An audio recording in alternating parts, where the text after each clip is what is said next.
નમસ્કાર વિદ્યાર્થી મિત્રો, તપોવન સાયન્સ એકેડમી ફરીથી એકવાર આપનું હાર્દિક સ્વાગત કરે છે. મિત્રો, આપણે ચર્ચા કરીએ છીએ ઘટક કણોની એક પરિમાણવીય, દ્વિપરિમાણવીય અને ત્રિપરિમાણવીય ગોઠવણની અંદર. જેમાં ગઈકાલના લેક્ચરની અંદર મિત્રો આપણે એક પરિમાણીય ગોઠવણીની અંદર ચર્ચા કરી કે ઘટક કણો માત્ર ને માત્ર એક હરોળમાં ગોઠવાયેલા હોય છે. એટલે કે દડાઓ લઈએ આપણે અને દડાઓને એકબીજાની બાજુમાં મૂકી દઈએ અને એક હરોળ બનાવી દઈએ, એક લાઇનમાં ગોઠવી દઈએ, એ પ્રકારની રચના થઈ, જેને એક પરિમાણવીય કહીશું. તો એક પરિમાણવીય રચનાની અંદર કોઈ પણ એક દડાની પસંદગી કરીએ, કોઈ પણ એક કણની પસંદગી કરીએ તો એની આજુબાજુમાં બે અન્ય ઘટક કણો હોય માટેનો સવર્ગાંક મિત્રો 2 કહીશું. પછી આપણે દ્વિપરિમાણવીય રચનાની અંદર ચર્ચા કરી કે દ્વિપરિમાણવીય રચનાની અંદર તો મિત્રો બે પ્રકારે થશે. એક તો એક ગોળાની જે થપ્પી ગોઠવાયેલી છે એ જ થપ્પીની ઉપર અને નીચે એના જેવી જ થપ્પી ગોઠવી દેવામાં આવે. આ થપ્પીના પ્રકારને હું એ કહું તો આખી ગોળાની જે ભાત બની દ્વિપરિમાણવીય જે ડિઝાઇન બને છે, પેટર્ન બને છે, એ પેટર્નને એ તરીકે ઓળખી શકાય. અને આ ગોળાઓ જે છે એના સવર્ગાંકની જો ચર્ચા કરતા હોઈએ તો કોઈ પણ એક ગોળાની પસંદગી કરીએ અને આજુબાજુમાં 4 ગોળાઓ ગોઠવાયેલા હોય માટે એનો સવર્ગાંક 4 કહીશું. અને આ રચના જે છે એને ચોરસ ક્લોઝ પેકિંગ તરીકે ઓળખીશું. આ રચના એ થઈ. બી વિશે કેટલીક બેઝિક માહિતી આપણે મેળવી હતી, પરંતુ બી વિશે ડિટેલમાં આપણે અત્યારે ચર્ચા કરીએ. જેમાં કોઈ પણ એક ગોળાની થપ્પી છે,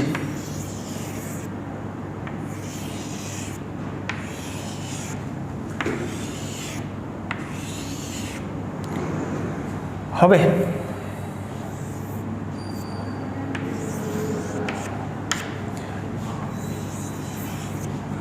આ ગોળાની જે થપ્પી છે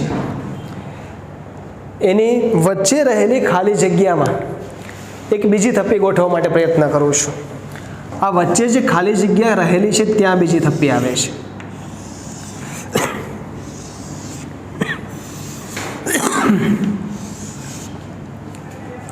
આગળની રચનાની અંદર એક ગોળાની થપ્પી હતી, એના જેવી જ થપ્પી ઉપર અને નીચે.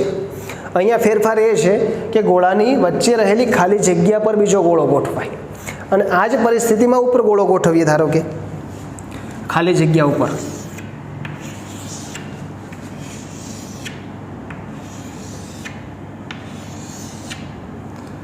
તો આ પ્રકારની રચના આપણને જોવા મળે છે. હવે આ ગોળાની જે થપ્પી છે એના જેવી જ થપ્પી અહીંયા આવશે, આની ખાલી જગ્યામાં ગોળો ગોઠવાશે.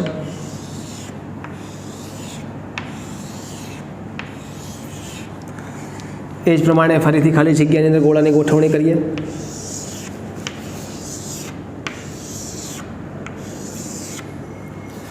તો મિત્રો, આ રચનામાં તમે જોઈ શકો છો કે એક થપ્પીના જેવી જ બીજી થપ્પી નથી ગોઠવાતી. એક થપ્પી ઉપર જે જગ્યા છે એ જગ્યા પર બીજી થપ્પી ગોઠવાય છે. માટે ધારો કે હું આ થપ્પીને એ નામ આપું તો આ થપ્પીને મારે નામ આપવું પડશે બી. આ થપ્પી પણ બી છે, આના જેવી જ, તો આ થપ્પીને શું કહેવાશે? એ. આ થપ્પીને શું કહીશું? બી. તો અહીંયા આપણે એક વસ્તુ જોઈ શકીએ છીએ કે અહીંયા થપ્પીનો પ્રકાર એ બી પ્રકારની થપ્પીઓ મળે છે. તો આપણે ખાસ ધ્યાનમાં એ રાખવાનું છે કઈ રીતે ગોઠવણી થતી હોય. તો એક ગોળાની થપ્પીમાં થોડી વિચલિત રીતે બીજી થપ્પીને મૂકશું કે જે વિચલિત રીતે ગોઠવીએ છીએ ત્યાં ગોળા ઉપર જગ્યા હોય ત્યાં બીજા ગોળાની થપ્પી મૂકવામાં આવે છે. લખીએ. આ ગોઠવણીમાં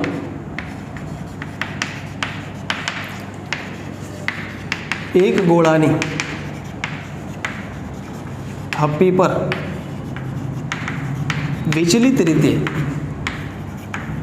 બીજી થપ્પીને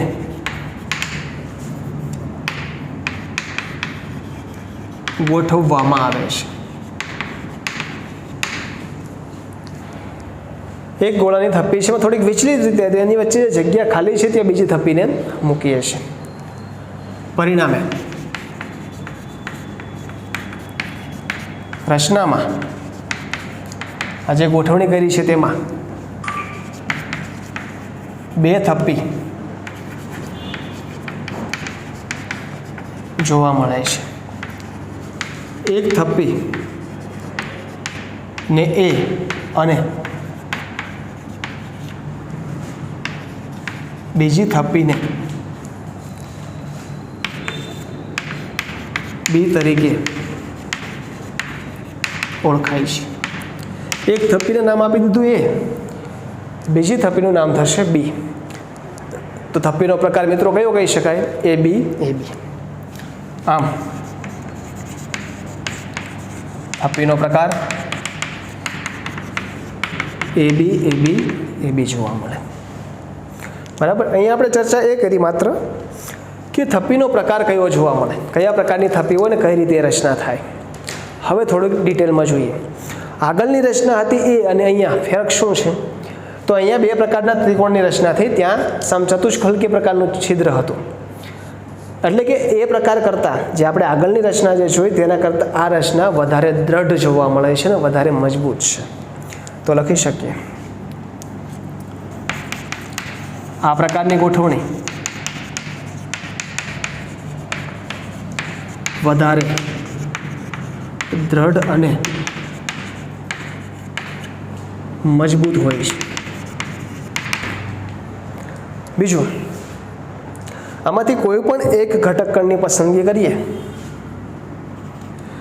અને એના આજુબાજુના ઘટક કણને ધ્યાનમાં લઈએ તો હેક્ઝાગોનલ મળે છે આપણને। શું મળે છે? હેક્ઝાગોનલ। કોઈ પણ એક ગોળાની ઘટક કણ એટલે કે ગોળા, કોઈ પણ એક ગોળાની પસંદગી કરીશું અને એની આજુબાજુની રચના જોવા મળે તો આજુબાજુની અંદર 6 ઘટક કણો ગોઠવાયેલા છે, માટે આ રચના જે છે ને દ્વિપરિમાણવીય હેક્ઝાગોનલ ક્લોઝ પેકિંગ કહીશું અને તેનો સવર્ગાંક 6 તરીકે ઓળખવામાં આવે। સવર્ગાંકનો કેટલો છે? 6। સવર્ગાંક એટલે ગઈકાલના લેક્ચરની અંદર પણ આપણે ચર્ચા કરી હતી કે આજુબાજુમાં અથવા તો પાડોશીમાં ગોઠવાયેલા ઘટક કણોની સંખ્યાને જે તે તત્વનો શું કહેવાશે? સવર્ગાંક। તો અહીંયા આ તત્વની ચર્ચા કરતા હોઈએ તો એની આજુબાજુમાં 6 ગોઠવાયેલા છે, માટેનો સવર્ગાંક કેટલો થશે મિત્રો? 6 થશે। શેપ જોવા મળે આપણને, આકાર કેવો થાય છે? હેક્ઝાગોનલ। તો આ રચનાને શું કહીશું આપણે? Hexagonal cubic close packing. બરાબર છે। પરંતુ કેવું છે? આ દ્વિપરિમાણીય। તો વાત કરીએ, અહીં કોઈ એક ઘટક કણની આજુબાજુ, ઘણી વખત શબ્દ વપરાય ઘટક કણની જગ્યાએ પરમાણુ, બરાબર છે। ઘટક કણની આજુબાજુ અન્ય 6 ઘટક કણ ગોઠવાયેલા હોય છે। આથી તેનો સવર્ગાંક 6 છે। સવર્ગાંક કેટલો જોવા મળે? 6। બીજું, આ ઘટક કણોના કેન્દ્રને જોડતા ષટકોણીય રચના માલુમ પડે છે। ષટકોણીય રચના જોવા મળે છે। આથી આને દ્વિપરિમાણીય હેક્ઝાગોનલ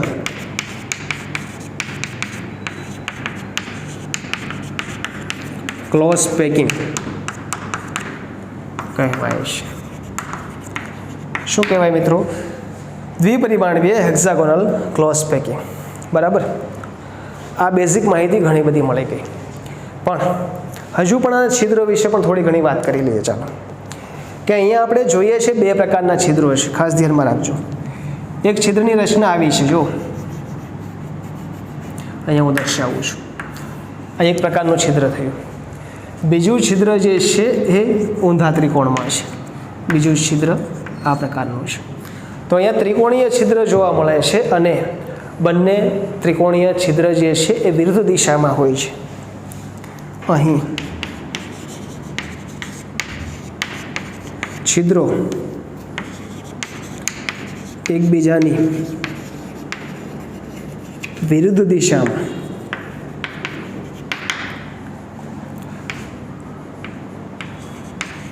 જોવા મળે છે। એટલે કે વિરુદ્ધ દિશા એટલે શું?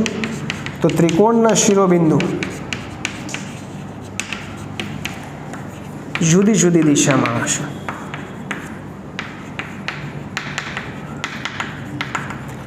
જો મિત્રો ખાસ ધ્યાનમાં રાખજો, 2D રચના આવડે તો 3D આવડે.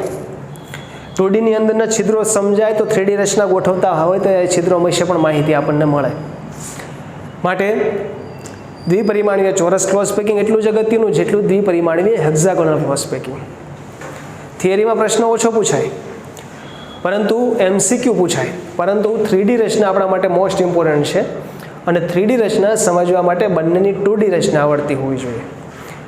તો ફરીથી કહું છું, ચોરસ ક્લોઝ પેકિંગ ષટકોણીય છે. ચોરસની અંદર સમાન પ્રકારની થપ્પી ગોઠવાય. અહીંયા ષટકોણીય રચનાની અંદર AB પ્રકારની થપ્પી થોડીક વિચલિત રીતે બીજી થપ્પી ગોઠવાય છે. સવર્ગાંક 4 છે. આ બાજુ ષટકોણીયમાં સવર્ગાંક 6 છે.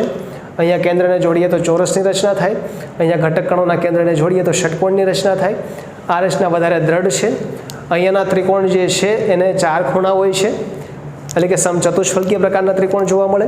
અને અહીંયાના જે ત્રિકોણ જોવા મળે, બરાબર છે, છિદ્રો જોવા મળે, ત્રિકોણીય શેપ છે, પરંતુ એની દિશા કેવી જોવા મળે છે? વિરુદ્ધ. તો આ રચના ખાસ લખી લેવાની છે. આપણે ચર્ચા કરીએ છીએ આ બંને પ્રકારના શું જોઈ શકાય? છિદ્રો. આ પ્રકારનું છિદ્ર અહીંયા છે. આ છિદ્રને રજૂ કરીએ તો અહીંયા આપણે રજૂ કરી શકીએ. તો આ બંને રચના પછી આપણે વાત કરીશું ત્રિપરિમાણીય એટલે 3D રચનાની. મિત્રો વ્યવસ્થિત જોઈ લેવાનું છે, બરાબર, અને સ્ક્રીનશોટ પાડી લેવાનો અથવા તો પોઝ કરીને લખી લેવાનું છે. આકૃતિ દોરવા માટે પ્રયત્ન કરવાનો જાતે. મિત્રો આપણે 2D એટલે કે દ્વિપરિમાણીય રચના વિશે અભ્યાસ કર્યો, પરંતુ વાસ્તવિક જેટલી પણ રચનાઓ હોય બધી ત્રિપરિમાણીય હોય છે, જે તમને પણ ખ્યાલ છે. એટલે દ્વિપરિમાણીય રચના 2 પ્રકારની જોઈએ આપણે. આ બંને દ્વિપરિમાણીય રચનાનો ઉપયોગ કરીને આપણે ત્રિપરિમાણીય રચના ગોઠવવા માટે પ્રયત્ન કરી શકાય. પરંતુ ત્રિપરિમાણીય રચના ગોઠવવામાં બોર્ડની પણ મર્યાદા છે અને ટેક્સ્ટબુકની પણ મર્યાદા હોય, માટે આપણે ના છૂટકે પણ યુટ્યુબનો ઉપયોગ કરીને 3D રચના જોઈ લેવાની થશે. પણ છતાં પણ અહીંયા સમજાવવા માટેનો મહત્તમ પ્રયત્ન કરવામાં આવે છે. તો વાત કરીએ છીએ ત્રિપરિમાણીય રચના. તો 3D રચના જે હોય એ 3 પરિમાણમાં હોય. એટલે કે આપણે જે રચના ગોઠવવા માટે પ્રયત્ન કરશું, ધારો કે આ બોક્સ જોઈએ આપણે, તો આ 1D કહીશું, 1 પરિમાણીય. આ બીજો ભાગ 2D, આ પાછળનો ભાગ શું કહેવાય? 3D. એટલે કે આ રીતે આપણે ગોઠવવા માટે પ્રયત્ન કરશું. હવે કલ્પના તમારે કરવાની છે, વિચારવાનું છે કે દ્વિપરિમાણીય રચના એટલે શું હતું. તો દ્વિપરિમાણીય રચનામાં એક થપ્પી ઉપર બીજી થપ્પી ગોઠવી દીધી, એ વિચલિત રીતે ગોઠવી શકાય અથવા તો એના જેવી જ બીજી ઉપર ગોઠવી શકાય. પરંતુ 3D રચનાની અંદર એ પ્રકારની થપ્પીઓ આગળ અને પાછળ પણ આપણે ધ્યાનમાં રાખવી પડશે, બરાબર છે. તો એમાં પહેલી 3D રચના વિશે ચર્ચા કરીએ તો દ્વિપરિમાણીય ચોરસ ક્લોઝ પેકિંગમાંથી, દ્વિપરિમાણીય ચોરસ ક્લોઝ પેકિંગ જે હતું એમાંથી વાત કરીએ છીએ. દ્વિપરિમાણીય ચોરસ ક્લોઝ પેકિંગમાંથી ત્રિપરિમાણીય ચોરસ ક્લોઝ પેકિંગ.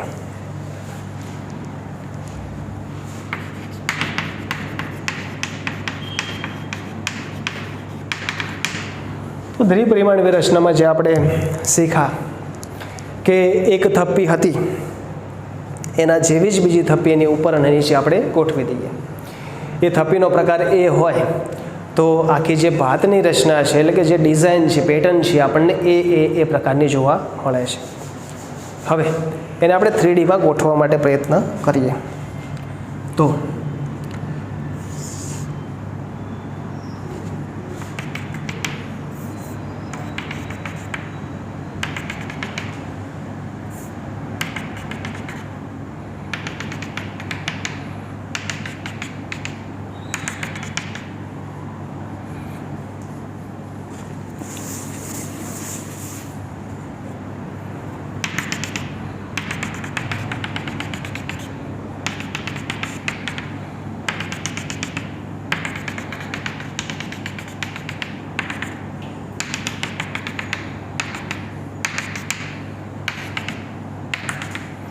હવે આ 3D રચના જે ગોઠવવા માટે પ્રયત્ન કરીએ છીએ એમાં ઘટક કણો પહેલાં 2Dની ગોઠવણી દર્શાવી દઈએ. 2Dની અંદર ઘટક કણો આ રીતે ગોઠવાયેલા હોય છે, જે તમે શીખેલા છો.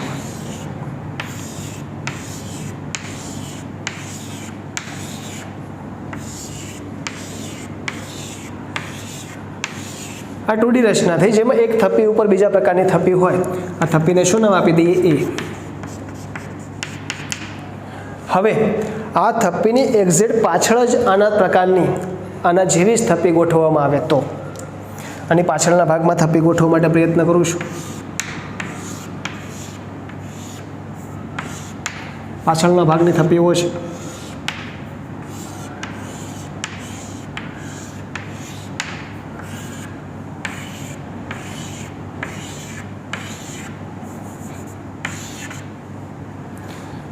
અને આવી જ થપ્પી ક્યાં ગોઠવાયેલી છે? બાજુમાં ગોઠવાયેલી હોય છે.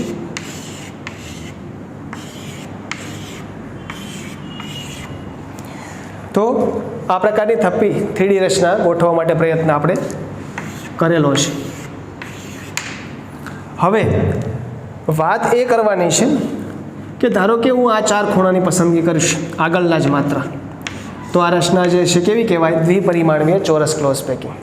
પરંતુ આની સાથે આના પાછળના પણ 4 ગોળા, આ 1 2, અહીંયા આની પાછળ જે રહેલા હોય 3 અને આની પાછળ રહેલો હશે કેટલો થશે? 4. આ જોડવા માટે પ્રયત્ન કરશો તો અહીંયા આપણને મળે છે ત્રિપરિમાણીય ક્લોઝ પેકિંગ. ધારો કે આ રચના થઈ, આ 4 ખૂણા હું આ લઈ લઉં છું, 1 2 3 અને 4, 1 2 3 અને 4. એના જેવો જ ગોળો અહીંયા છે, એના જેવો જ ગોળો અહીંયા અને અહીંયા, આ 4 પાછળના સેન્ટર સાથે હું જોડી દઉં એટલે આ રચના મળી ગઈ આપણને. અને આ રચનામાં તમે જોઈ શકો છો ઘટક કણો ક્યાં ગોઠવાના? ફરીથી કહું છું, 1 2 3 અને 4 ખૂણા પરના લઈ લીધા દ્વિપરિમાણીયના. 3Dના એના એક્ઝેક્ટ પછીના 4, આની પછી આ આવશે, આની પછી આ, આની પછી આ, આની પછી આ. ટોટલ કેટલા થયા? 8. ક્યાં ગોઠવાયેલા? ખૂણા પર. તો આખી રચના જોવા માટે પ્રયત્ન કરીએ તો આવી રચના આપણને જોવા મળશે.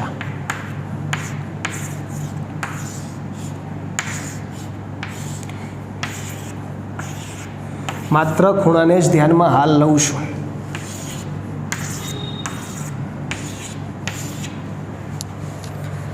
તો આ રચના જે બની, આ રચનાને શું કહેવાય? જે આપણે આગળ શીખી ગયેલા છે. એકમ કોષ કયા પ્રકારનો કહેવાય? જે માત્ર ઘટક કણો ખૂણા પર ગોઠવાયેલા, તેને શું કહીશું? આદિમ અથવા તો સાદા એકમ કોષ તરીકે ઓળખવામાં આવે. આ રચનાને સિમ્પલ ક્લોઝ પેકિંગ કહીશું. શું કહેવાય છે? સિમ્પલ ક્લોઝ પેકિંગ, એટલે કે સાદી ક્યુબિક ક્લોઝ પેકિંગ તરીકે ઓળખી શકાય. તો આ જે છે એ આપણે લખવા માટે પ્રયત્ન કરીએ. અહીંયા ખાસ ધ્યાનમાં રાખવાનું છે, દ્વિપરિમાણીય હતું, બરાબર છે, એનું આપણે ત્રિપરિમાણીયમાં રૂપાંતર કરીએ છીએ, પરંતુ ક્લોઝ પેક રચના કઈ છે? ચોરસ. બરાબર. તો લખી શકાય દ્વિપરિમાણીય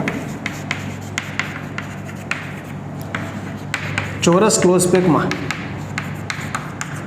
અથવા તો પેકિંગ રચનામાં થપ્પી એ હોય તો તેના જેવી જ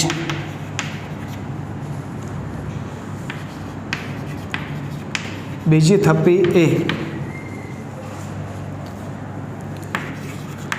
ઉપર અને નીચે ગોઠવાય છે. હવે વાત કરીએ ત્રિપરિમાણીયની. ત્રિપરિમાણીય રચનામાં થપ્પી એ ત્રિપરિમાણીય રીતે ગોઠવાય છે.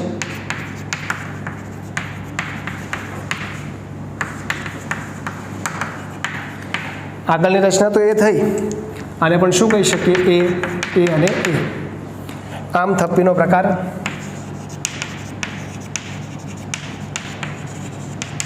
માલુમ પડે છે. એ અહીંયા આપણે સિમ્પલ વાત એ જ કરીએ છીએ, 2D રચનાની અંદર જે ઘટક કણો ગોઠવાયેલા છે એ જ ઘટક કણોની એક્ઝેક્ટ પાછળ અને આગળ, ઉપર ને નીચે બધી જગ્યાએ થપ્પી સરખી છે.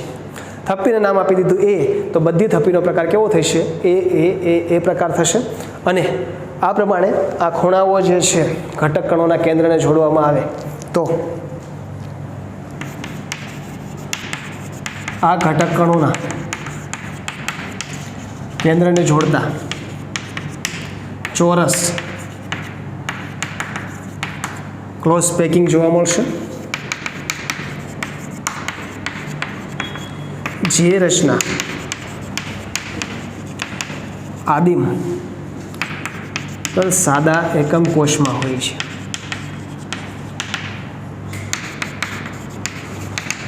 સાદા એકમ કોષની જે રચના છે એ જ રચના મિત્રો આપણે અહીંયા જોઈ શકીશું.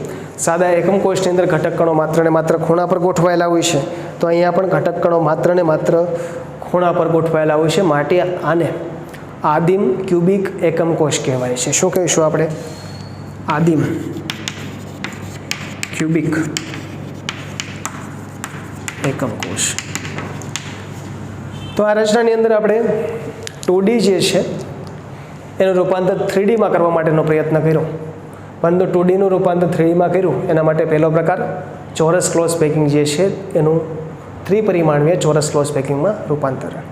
આકૃતિ વ્યવસ્થિત સમજવા માટે યુટ્યુબનો ઉપયોગ કરીને આપણે જોઈ શકીશું. ચોરસ ક્લોઝ પેકિંગ માટે ક્યુબિક ક્લોઝ પેકિંગ એવું તમે સર્ચ કરશો તો યુટ્યુબની અંદર કઈ રીતે ઘટક કણોની ગોઠવણી થાય છે એ પણ જાણવા મળશે.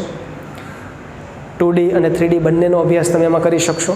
ઘટક કણોમાં ગોળા કઈ રીતે કેન્દ્રો સાથે જોડાશે, કઈ રીતે સિમ્પલ એટલે કે આદિમ રચના જોવા મળે એના વિશેની પણ માહિતી મળશે. મિત્રો વ્યવસ્થિત આ લખી લેવાનું છે.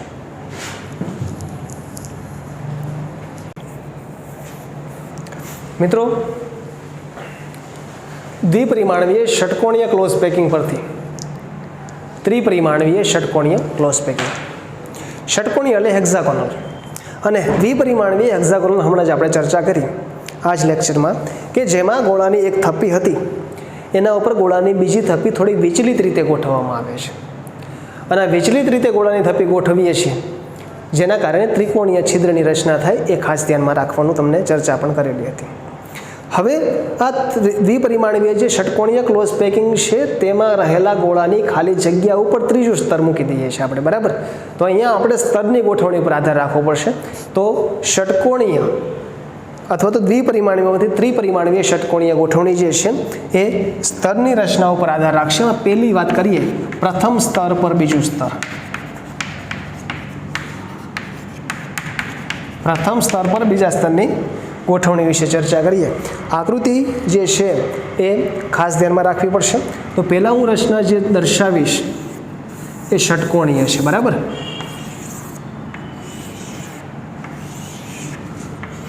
જે આપણે આગળના આ લેક્ચરમાં શીખેલા છીએ. ઘટક કણોની જે ગોઠવણી દર્શાવવા માટે હું પ્રયત્ન કરીશ.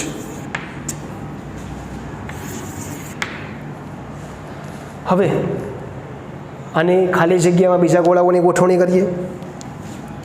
આ ખાલી જગ્યામાં બીજા ગોળા,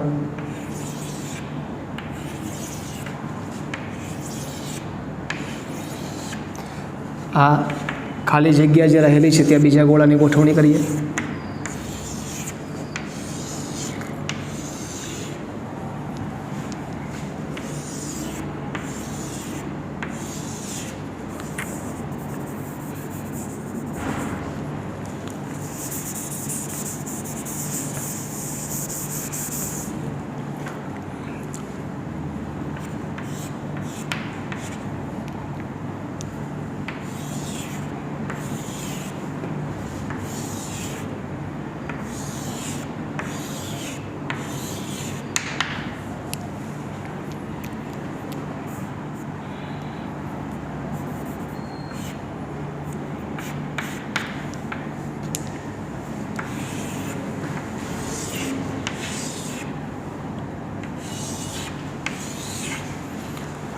તો ઘટક કણોની ગોઠવણી આપણે કરી. આ ઘટક કણોની ગોઠવણી કયા પ્રકારની છે? ષટકોણીય ક્લોઝ પેકિંગ, જેમાં થપ્પીનો પ્રકાર AB છે. હવે ખાસ ધ્યાનમાં રાખવાનું કે અહીંયા જે આ છિદ્ર રચાય છે એ ત્રિકોણીય છિદ્ર છે. આ છિદ્ર જે બધા કેવા જોવા મળે? ત્રિકોણીય છિદ્ર છે, બરાબર. હવે આ છિદ્રોને ઢાંકતી રચના એટલે કે આ પ્રથમ સ્તર થયું. આ એક લેયર થઈ ગયું, એક ગોળા છે, પાછળ આગળ આ રીતે આંગળીઓ જે રીતે છે ગોળાઓ ગોઠવાયેલા છે. આ એક લેયર છે, એના ઉપર હું બીજું લેયર લગાવવા માટે પ્રયત્ન કરીશ. પરંતુ આ બીજું લેયર એ રીતે લગાવવાનું છે કે જેથી જે ત્રિકોણીય છિદ્ર છે એની ઉપર ગોળા આવે. સમજાણું? એટલે કે અહીંયા હું ગોળા ગોઠવવા માટે પ્રયત્ન કરું છું. હવે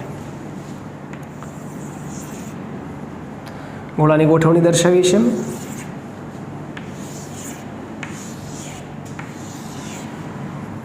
બરાબર. તો આ ગોળાની ગોઠવણી આપણે એ રીતે દર્શાવવી પડશે કે જેના કારણે છિદ્રો જે છે આપણે જોઈ શકાય.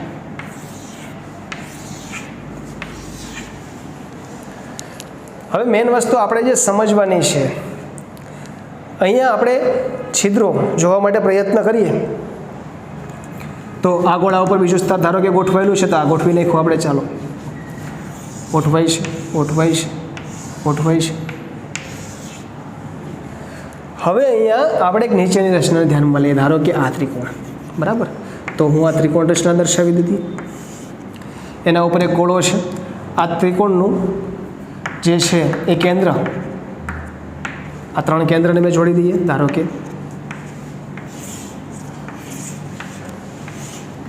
1 2 3 આ ગોળો છે એનું ચોથું કેન્દ્ર. આ પ્રકારની રચના થઈ. આ પ્રકારનું છિદ્રની રચના થઈ. એક વસ્તુ ખાસ ધ્યાનમાં રાખવાની કે પ્રથમ સ્તર ઉપર દ્વિતીય સ્તર ગોઠવી દેતા છતાં પણ ગોળા વચ્ચેની જગ્યા પૂરાતી નથી. એ જગ્યા ખાલી જ રહે છે અને ખાલી રહે ત્યાં છિદ્ર ઉદ્ભવે. અને આ પ્રકારનું જ્યાં છિદ્ર ઉદ્ભવે છે, બરાબર છે, આ પ્રકારનું જ્યાં છિદ્ર ઉદ્ભવે તેને આપણે ચતુષ્ફલકીય છિદ્ર કહીશું. કારણ કે અહીંયા શેની રચના થાય છે? ચતુષ્ફલકની. નીચેના 3 ગોળા આ રીતે છે, 1 2 અને 3. અહીંયા ચોથો ગોળો ગોઠવાયેલો એના ઉપરના સ્તરમાં. તો આ બધાને જોડી દઈએ તો ચતુષ્ફલકની રચના થાય. માટે છિદ્રને શું કહીશું આપણે? ચતુષ્ફલકીય છિદ્ર. તો અહીંયા આપણે ચર્ચા કરીએ પ્રમાણે છિદ્રોની રચના થઈ એક ચતુષ્ફલકીય. બીજી રચના આપણને ઘણી બધી જગ્યાએ એવું પણ જોવા મળે કે એક ત્રિકોણ આવું છે, બીજું ત્રિકોણ આ પ્રકારનું જોવા મળશે. બરાબર છે. આ બંને ત્રિકોણ જે છે એના કારણે અષ્ટફલકીય છિદ્રની રચના થાય. કોની થાય? અષ્ટફલકીય. તો અહીંયા 2 પ્રકારના છિદ્રની રચના થશે. એક ચતુષ્ફલકીય છિદ્ર અને બીજું છે અષ્ટફલકીય છિદ્ર. તો હવે એના વિશેની માહિતી મેળવીએ.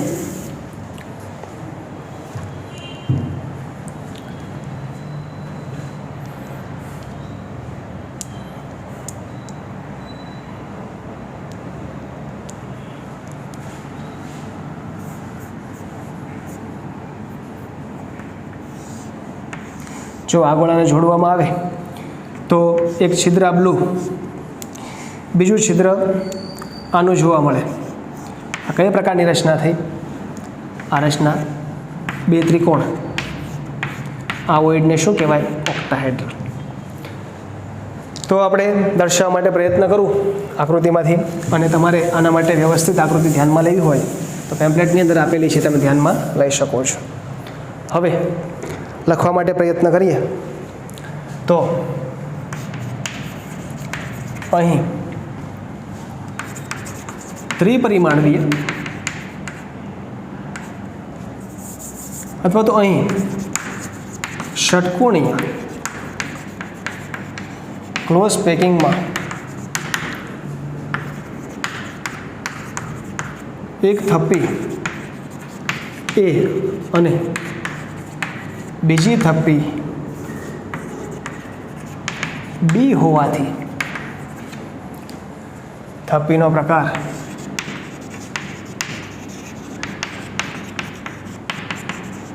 AB થશે, જે આગળ પણ શીખી ગયા. હવે ત્રીજા સ્તરની પણ ગોઠવણી કરીએ ત્યારે થપ્પીનો પ્રકાર આ પ્રકારનો જોવા મળે છે, AB. તો લખી શકાય એક સ્તર પર બીજું સ્તર એ રીતે ગોઠવવામાં આવે છે કે ત્રિકોણીય છિદ્ર પર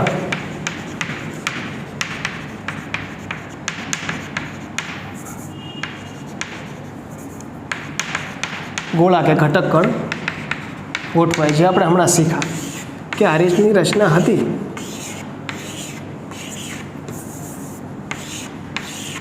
બરાબર. તો આની ઉપર ગોઠવીએ છીએ આપણે આ રીતે. બરાબર છે। તો ત્રિકોણીય છિદ્ર ઉપર ગોળા ગોઠવે એ રીતે થપ્પી ગોઠવવામાં આવે છે, છતાં પણ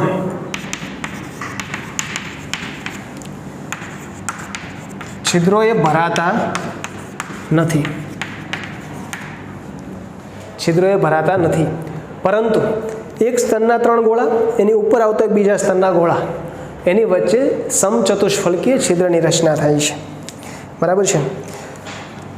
તો છિદ્ર ભરાતા નથી, પરંતુ નીચેના સ્તરના 3 ગોળા અને ઉપરના સ્તરના ગોળાની વચ્ચે સમચતુષ્ફલકીય છિદ્રની રચના થાય છે। આ ખાસ ધ્યાનમાં રાખવાનું છે। આ જે છિદ્ર બને છે એ સમચતુષ્ફલકીય, જો ફરીથી સમજાવું છું, આ 1, 2 અને આ 3 ગોળા, આ 3 ગોળાના કેન્દ્ર, આ વચ્ચે રેડ છે એનું કેન્દ્ર, અને હું જોડી દઉં તો રચનાને શું કહેવાય? સમચતુષ્ફલકીય, કે 3 છે અને એની ઉપર 1 છે, આ 3 નીચેના, એની ઉપર 1, 1, 2, 3, ઉપર 1, 4 થઈ ગયા। તો આ જે રચના થઈ આ છિદ્રને શું કહેવાય? સમચતુષ્ફલકીય છિદ્ર કહીશું। તો સમચતુષ્ફલકીય છિદ્રની રચના થાય। આ ઉપરાંત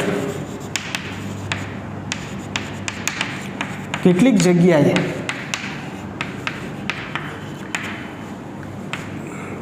બે ત્રિકોણીય છિદ્ર એકબીજાની વિરુદ્ધ દિશામાં જોવા મળે છે। ત્રિકોણીય છિદ્ર જોઈ શકાય, કેવું હશે? એકબીજાની વિરુદ્ધ દિશામાં, જેમ કે એક છિદ્ર નીચે, બીજું છિદ્ર ઉપર। આ છિદ્રોને અષ્ટફલકીય, અષ્ટફલકીય એટલે ઓક્ટાહેડ્રલ, અને સમચતુષ્ફલકીય એટલે ટેટ્રાહેડ્રલ છિદ્રો કહેવાય છે। આ છિદ્ર જે છે ઓક્ટાહેડ્રલ અને ટેટ્રાહેડ્રલ પ્રકારના બને, અષ્ટફલકીય અને સમચતુષ્ફલકીય છિદ્રો બને છે। અને આ છિદ્રોની સંખ્યા એક ઘટક કણો એટલે કે ગોળાની સંખ્યા પર આધાર રાખે છે। આ ખાસ MCQ માટે ધ્યાનમાં રાખવાનું। આ છિદ્રોની સંખ્યા એ ગોળાની સંખ્યા પર આધાર રાખે છે। ધારો કે ગોળાની સંખ્યા કેપિટલ N હોય તો અષ્ટફલકીય છિદ્ર કેપિટલ N જેટલા અને સમચતુષ્ફલકીય છિદ્ર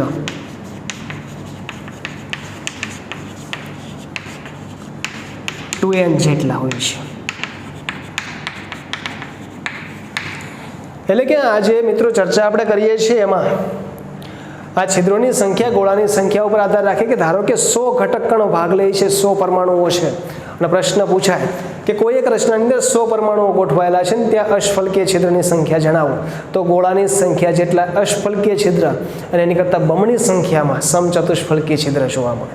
એટલે કે 100 જેટલા અષ્ટફલકીય છિદ્ર અને 200 જેટલા સમચતુષ્ફલકીય છિદ્ર છે। તો આ મિત્રો આપણે ચર્ચા કરીએ છીએ એક સ્તર ઉપર બીજા સ્તરની ગોઠવણી। 3D રચનાનો આપણે અભ્યાસ કરવો જ પડશે। મિત્રો આ એક MCQ માટે અને એક્ઝામ્પલ માટે બંને માટે અગત્યનું, બરાબર। આ પ્રશ્ન પણ પૂછી શકાય કે સમચતુષ્ફલકીય અષ્ટફલકીય છિદ્રની રચના સમજાવો, એવો પ્રશ્ન પણ બનાવીને પૂછી શકાય। તો ખાસ ધ્યાનમાં રાખવાનું, પ્રથમ સ્તર ઉપર બીજું સ્તર ગોઠવીએ ત્યારે સમચતુષ્ફલકીય અને અષ્ટફલકીય છિદ્રની રચના થાય, બરાબર છે। અને આ છિદ્રમાં સમચતુષ્ફલકીની અંદર નીચેના 3 ગોળા, ઉપરનો 1 ગોળો, અને અષ્ટફલકીની અંદર ઉપરના 3 ગોળા, નીચેના 3 ગોળા। એક નાનકડી આકૃતિ દ્વારા સમજાવવા માટે પ્રયત્ન કરું છું। અષ્ટફલકીય છિદ્ર આ રીતે હોય,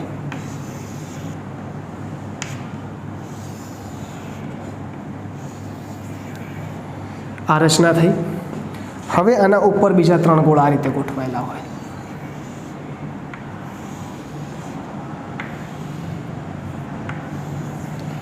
અને આ જે રચના થઈ તેમાં છિદ્ર રચાય અષ્ટફલકીય. જો રેડ કલર છે એ આ પ્રકારનું છિદ્ર છે, બ્લુ કલરનું છિદ્ર એના ઉપર ત્રિકોણ આ પ્રકારનું થયું. તો આ છિદ્ર જે છે એને ઓક્ટાહેડ્રલ કહેવાય, અષ્ટફલકીય છિદ્ર. બરાબર. અને સમચતુષ્ફલકીય તો આપણે આગળ શીખેલા છે કે નીચેના 3 ગોળા લઈએ, એની ઉપર એક વ્હાઇટ મૂકી દઉં. અહીંયા જે છિદ્રની રચના થઈ આ પ્રકારની, આ છિદ્રને શું કહેવાય? ટેટ્રાહેડ્રલ. એટલે કે સમચતુષ્ફલકીય છિદ્ર. ખાસ ધ્યાનમાં રાખવાનું, સમચતુષ્ફલકીય છિદ્ર અને ગોળાની સંખ્યામાં ફેર શું? તો ગોળાની સંખ્યા કરતાં બમણા હોય સમચતુષ્ફલકીય છિદ્ર, અને અષ્ટફલકીય છિદ્ર એ ગોળાની સંખ્યા જેટલા જ હોય.